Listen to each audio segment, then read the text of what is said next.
Whether you're into science, zany cartoons, or just hate the name Jerry, you can't deny that Rick and Morty is absolute genius. Hey guys, Noah from WatchMojo here, and today we're counting down our picks for the top 10 Rick and Morty running gags. Seems like TV from other dimensions has a somewhat looser feel to it. Yeah, it's got an almost improvisational tone. From blink and you'll miss them characters to intelligently crafted one-liners, these are the jokes from Rick and Morty that make us laugh every single time, even if we've heard them a squanch number of times.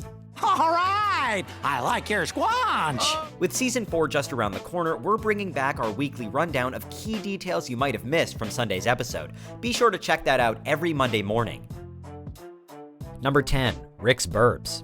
Frequent viewers of the show probably won't even notice this one anymore, but Rick's Burbs have become a trademark of the series, as the mad scientist always hovers somewhere between tipsy and blackout drunk. It makes you kind of underfoot figure. Just take these shoes, Morty. They're special grappling shoes. When you're wearing these things, these babies, you can basically just walk on any surface you want, Morty. Up, down, below, turn around to the left. Whether they're adding emphasis to a rant or merely a small pause during a dramatic showdown, there's something about the seamlessness in which they're worked into the script, courtesy of voice actor Justin Roiland, that makes them absolutely hilarious. The only friends we've got, Morty, it's just Rick and Morty. Rick and Morty and their adventures, Morty. Rick and Morty forever and forever, 100 years, Rick and Morty things. Me and Rick and Morty and running around and Rick and Morty time. Oh, and fun fact, the idea of the burping actually comes from comedian Foster Brooks, who is renowned for his drunk guy impression. What happened back there? Why don't you ask the smartest people in the universe, Jerry? Oh yeah, you can't. They blew up.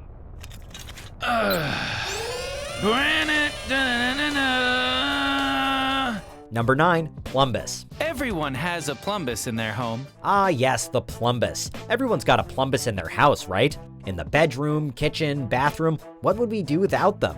For fans of Interdimensional Cable, more on that later, you'll remember the How They Do It episode where we got to see how Plumbuses are made. The Blamps rub against the Chumbles, and the Plumbus and Grumbo are shaved away.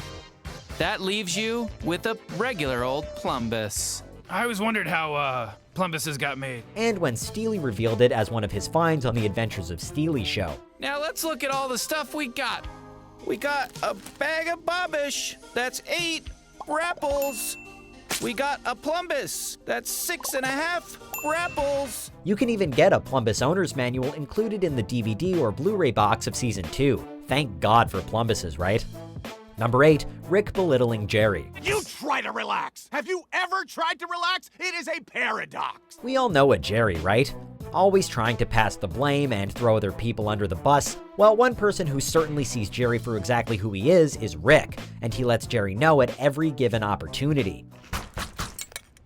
Why don't you get it, Jerry? You're the man of the house and you don't have a job. Whether he's grilling him on how to fix his marriage, stand up for himself, or, get a job, we've come to accept the fact that Rick rips Jerry apart on the daily. Rick, I don't like glowing rocks in the kitchen trash. Well, I don't like your unemployed genes and my grandchildren, Jerry. And so does the rest of his family, given the chance. I mean, this is the guy that risked the life of billions to save his genitals. He deserves to be belittled, right?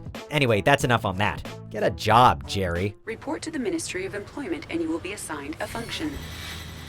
Honey, I got a job! Number 7, Morty almost getting the girl. Morty always ends up with a pretty bad deal when it comes to time travel and interdimensional adventures, whether he's finding infinite numbers of himself being tortured endlessly, or he's being attacked by an evil jelly bean.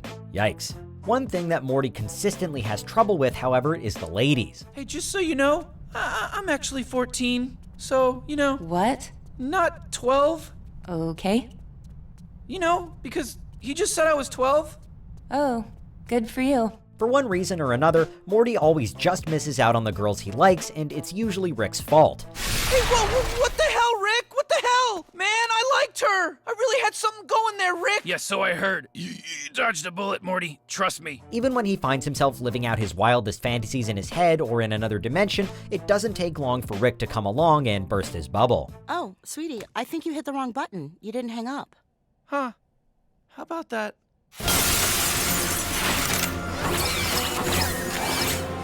Sorry, tiny American psycho. Time to take the opposite of your medicine.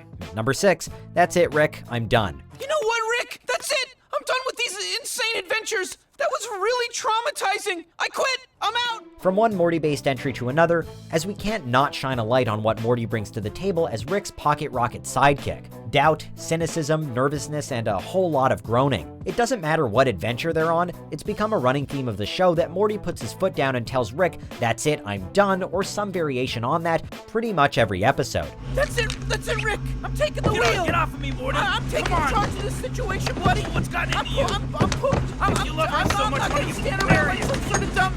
What are you, crazy? And just let you run the whole world? And let's be honest, we'd probably have the same reaction too if our grandfather kept kidnapping us for dangerous alien adventures. Nah, just kidding. Imagine how cool that'd be.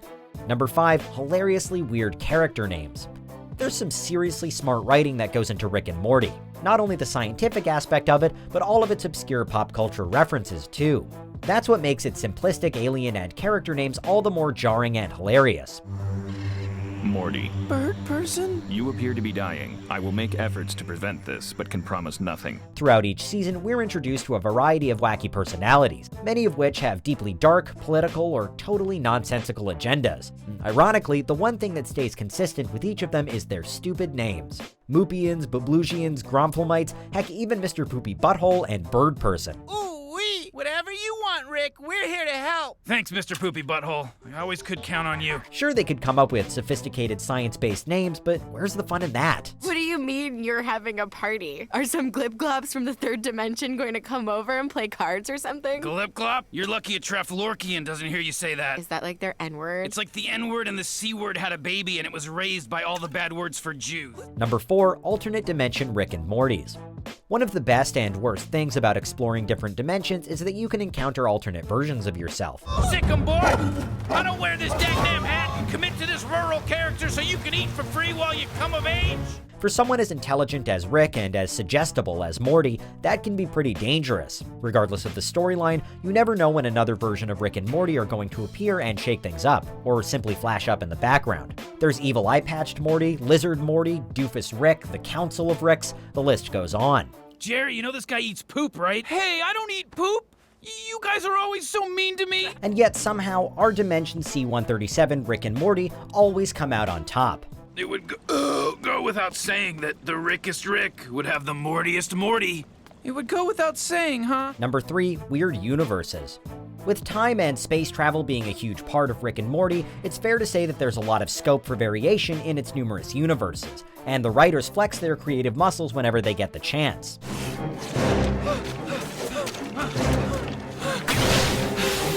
Outside of what we may deem as normal universes, and away from the plethora of Rick and Mortys we just mentioned, we're treated to the likes of the Tinyverse and the giant-headed Cromulon dimension, where live music competitions are a life-threatening affair. This head won't go away until Earth shows them it's got a hit song. Of course, there's that epic escape sequence in which we see the phone universe, chair universe, and pizza universe, the latter of which sees slices of pizza eating humans. Stuffed crust, anyone?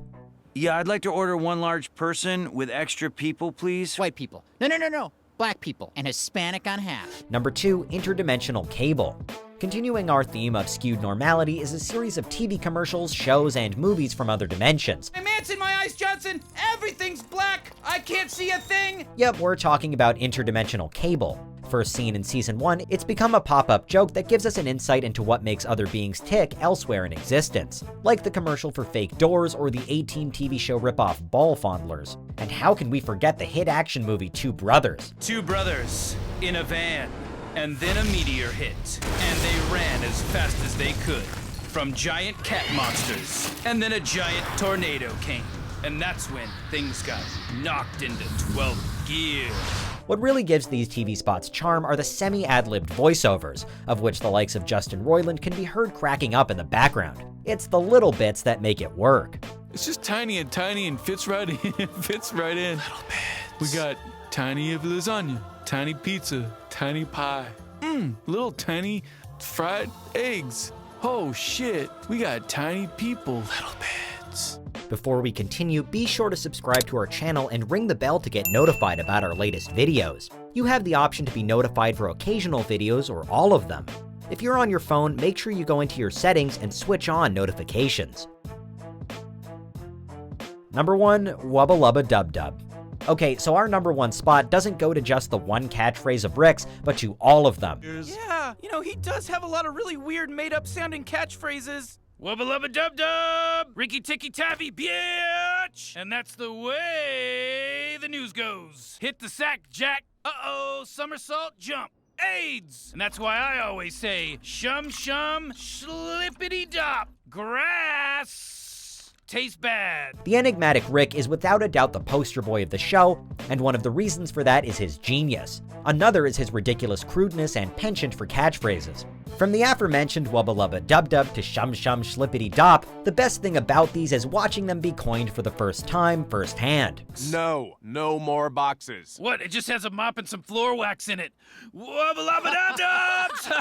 Yeah! That's my new thing. Rick makes his own rules, and it's hilarious to see him spit new catchphrases seemingly every episode, even if they don't make sense or are grotesquely offensive. No jumping in the sewer. Burger time! Rubber baby bunkers! So what do you guys think? What is the funniest Rick and Morty running gag? Let us know in the comments, be sure to like, subscribe, and check out more great content from WatchMojo right here.